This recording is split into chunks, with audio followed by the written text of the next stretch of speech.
Hey up everyone, and welcome back to my channel. Today I'm going to be painting this nose. So if you want to know how I paint a nose like this in realistic style, then stick around because it's coming right up.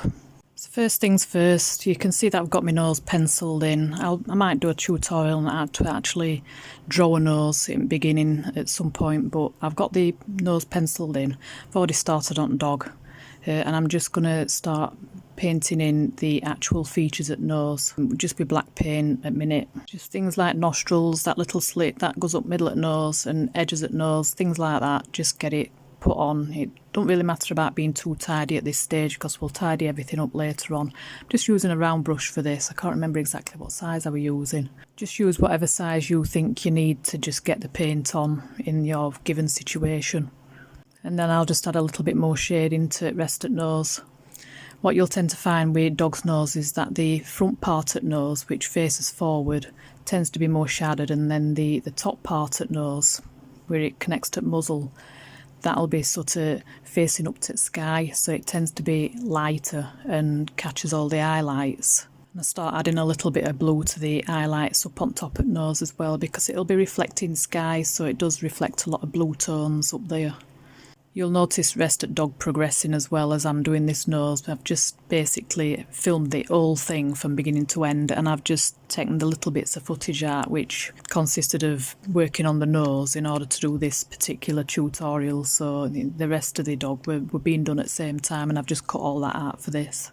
The other part of nose that tends to be more highlighted is the lower rims of the nostrils, which again, that surface tends to be more sky facing, and that's why it tends to reflect the light that's coming from above. So most of the front of the nose tends to be more shadowed, and then the top of the nose and the lower rims of them nostrils tend to be what gets most of the highlights. So at this stage I'm just working on basic values at nose, the shadows and the highlights, and basically the way that light hits a nose and gives it its shape. There's no detail at this stage, I'm just working on getting them values in and just working on graduations between them lighter and darker areas, things like that. And I'm not going too light with highlights either, because I'll be adding the lighter tones when I go on to detailed stage. It is safe to push your darks at this stage, which is what I'm doing here.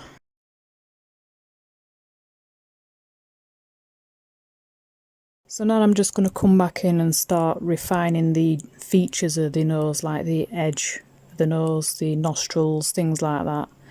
Come back in with some black and darken them. Things can just get a little bit less defined when I'm doing the other shading, general shading on nose. So I come back in afterwards and just tidy things back up a little bit again. And if there's any areas that I think are not quite right, I can just correct them, you know, such as the general shape at nose and nostrils and things like that.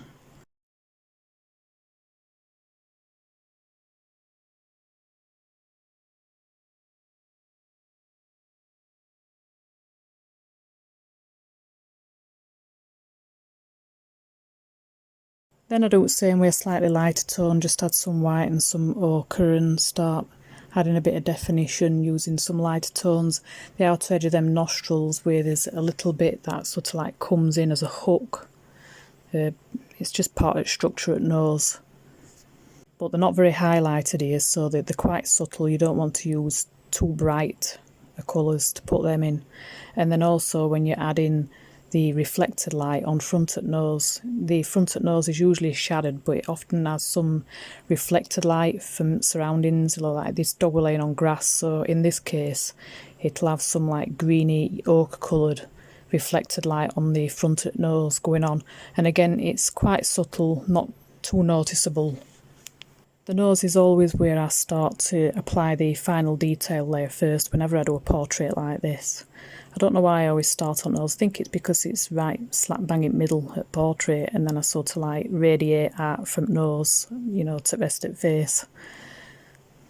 Other parts at face, like your mouth and your eyes and things like that, it can vary a little bit as to what order I do them in depending on portrait, but nose always comes first, without a doubt. So a little bit further pushing the darks on front at nose, and then working on the highlights and what have you. Applying some highlights to the lower rims of them nostrils, And then you have to work on the graduation between the shadow on front at nose and the highlights at top at nose, because it's not a really abrupt transition, it's quite a gradual transition between them two values. So I decided to come back in with some blacks and really darken that nose some more, and then whilst I'm using black, I'm just gonna continue tidying up them little features like the nostrils and the little slits and other little details going on to make them look the way that I want them to look. Inside that closest nostril there's a little bit of pink where there's no pigment on skin, it's just a little patch of pink skin inside, but because it's quite shadowed you can't really see any pink tones, it just looks like a little paler patch inside, but you can just see it there. And when I've done with them darker tones, I'll come back in with lighter tones and start working on them highlights again. When you're putting in these highlights like under nostrils, what you need to remember is that the surface of a dog's nose is not smooth, so you're going to get like little wrinkles and knobbles and things like that going on, so you don't want to just put the lighter paint over the whole area, you want to leave little bits without any paint on it, you know, for them wrinkles and knobbles and things like that, and start applying the paint in like dots and stripes and things depending on, you know, what the texture is like on the nose in that particular area. Especially further up a dog's nose, it looks like they've got like a little mosaic pattern going on. It's like lots of little scaly patterns. This is like a feature that helps a dog to catch the scents better on the air and be able to smell better. It just helps to increase the surface area at nose, to have these little knobbles instead of it being completely smooth. And knowing how to paint these little knobbles and what have you can really sort of set a nose off when you're doing portraiture, pet portraits. If you look on the front of the nose, between them nostrils, the light only hits the top side of each little knobble, as you want to put it, or little whatever you want to call it. Because that's the only part at knobble that's actually facing upwards towards sky. But then when you get up onto the top at nose, the old knobble will catch the light, so then you can apply light to the old knobble and then just leave the little creases in between, the little mosaic pattern in between darker. Like with everything else, I work up gradually in tone, and you just become gradually more sparing with each lighter tone as you go up, because you don't want to be covering all your work up underneath. So once you get to your lightest highlights, then you want to be quite sparing with that. So I'm just working on adding this texture to front and top at nose now. I've done the little highlights on the knobbles on front at nose where it's just hitting that top edge of them. And then I've started adding the highlights. Well, I'm starting to work up gradually in tone on the knobbles on top at nose there as well.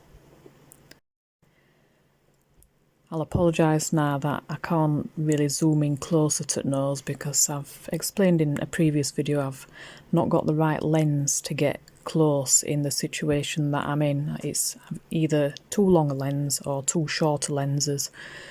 So that's something that I need to save up for future times. Hopefully you can still see what's going on. Also, I've noticed my voice can sound a little bit monotone in these videos, because it's usually because I'm recording voiceover at like early hours at morning when everything's nice and quiet and there's no other noise going on. But what it means is that everybody else is in bed and I don't want to be making too much noise and waking them up. So this is me attempting to stay quiet voice. So here I'm coming back to these subtle highlights on front at nose, the reflected light from grass and what have you that the dog's laying on in the reference photograph. They might not seem very significant, but if you want to achieve a high level of realism, then you've got to add all these little details in, because it's really what sets it off and makes it look convincing to people's eyes. Your eyes are always seeing things even if you don't consciously notice them, so your brain knows all this stuff even if you're not really actually consciously thinking about it. So you've got to learn to be able to see this stuff when you want to depict it yourself physically in a piece of art. You might also want to emphasise things like this because they might not show up very well in a photograph. So you need to emphasise it a little bit more in your painting to make it work as a painting so it don't look flat. And this is where people who think that realism is just copying, this is where they get it wrong, because they don't realise how much improvising you actually have to do to make a painting look good, as opposed to, you know, the photograph. I mean, you often get people say, oh, it looks better than photo, and there's a reason why. It's because an artist has a chance to add their own emphasis to certain little things that it might be lost in photograph, and they're just using the general knowledge of light and shadow and things like that to apply these things in their painting that might be lacking or very, very difficult to see in your reference photo. And this is what really sets the painting off in comparison to a photograph. So I'm just coming back in with a tiny round brush and working on that little mosaic pattern again on top at nose. As you get further back on nose and further at its sides, the little lines on that mosaic pattern get paler, so I've got to using like a grey colour rather than black and make it a little bit more faint in them areas. It's more pronounced right there on front at nose, just between nostrils at front there, and then elsewhere, like I say, it's less pronounced.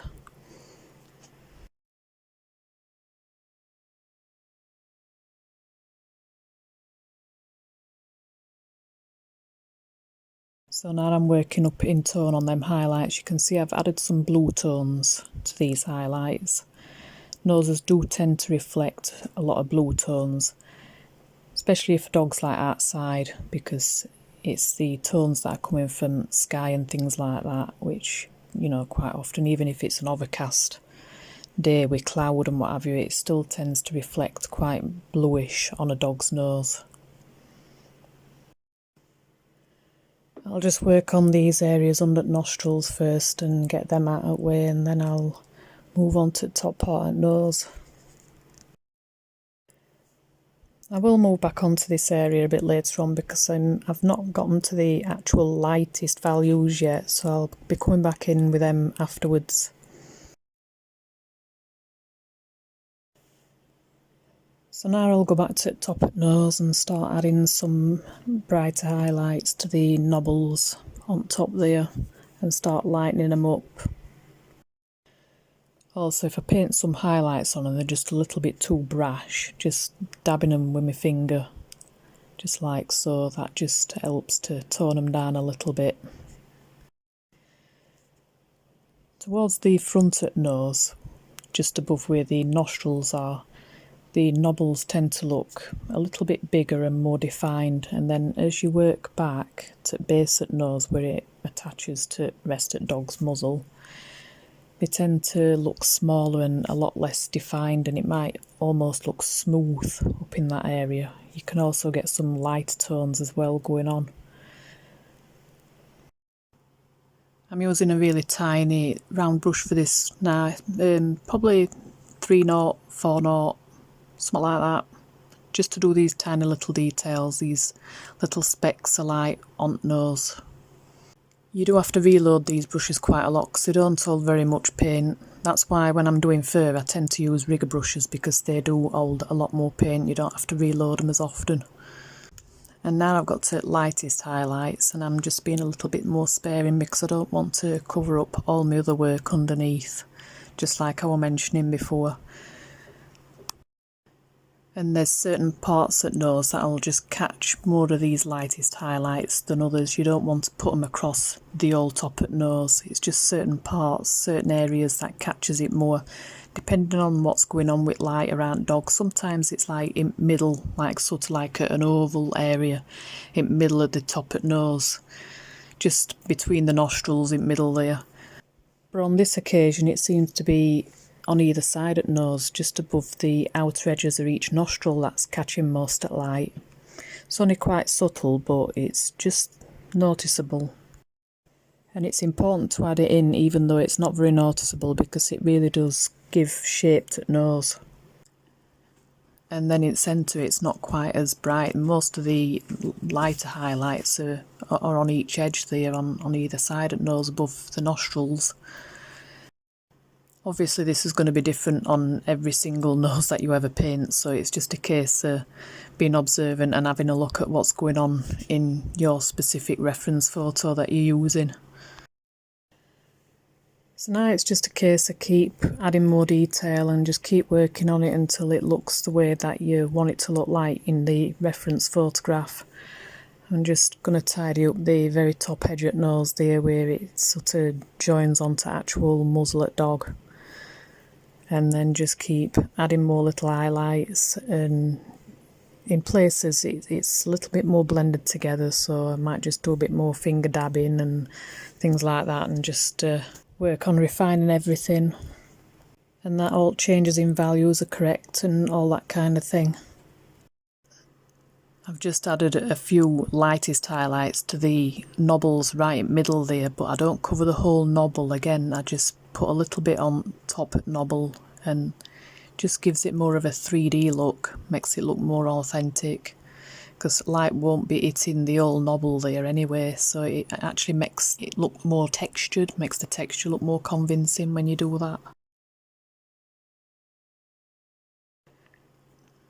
I've just come back in with some blacks just to define the edge at lower part of nose, and you can really start to see that reflected light that I painted in earlier with ochres and what have you. That's really starting to show up now, and it gives the nose a real 3D effect.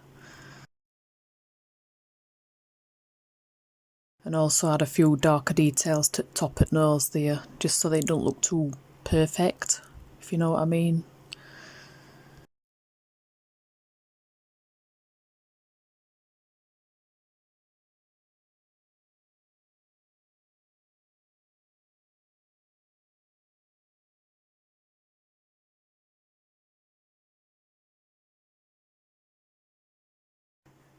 And then just add a few lightest highlights to the areas just under nostrils. It really sets them off now when you just add them lightest little bits in. Again, just little dots and stripes of it, not covering the whole area. Sometimes, depending on light, you might not use like pure white for these lightest highlights. You might add a little bit of yellow into it, or just a slight little bit of blue. Depends on what light's going on in your reference photo. Just going to add a bit of shading under the nose now in preparation for fur that's going to be added. And it just needs that dark base before the light fur is put on top, because this dog's got a white muzzle, but it's got some dark pigment around the base of the nose that's just showing through, because the hair's not very thick at this point, so you can just see some pigment going on underneath it.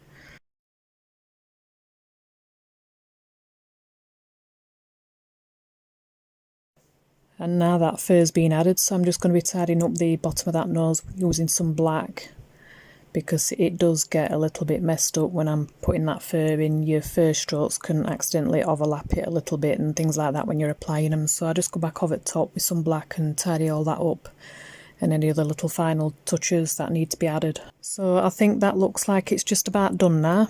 So if you've found this useful, then if you can get a like, and if you can think of any feedback, then please put it in comments, because it's always appreciated. And if you want to see more tutorials like this, then please consider subscribing, and you can even click that notification bell if you want. So I think this is it now, so I'll see you in my next video. Bye.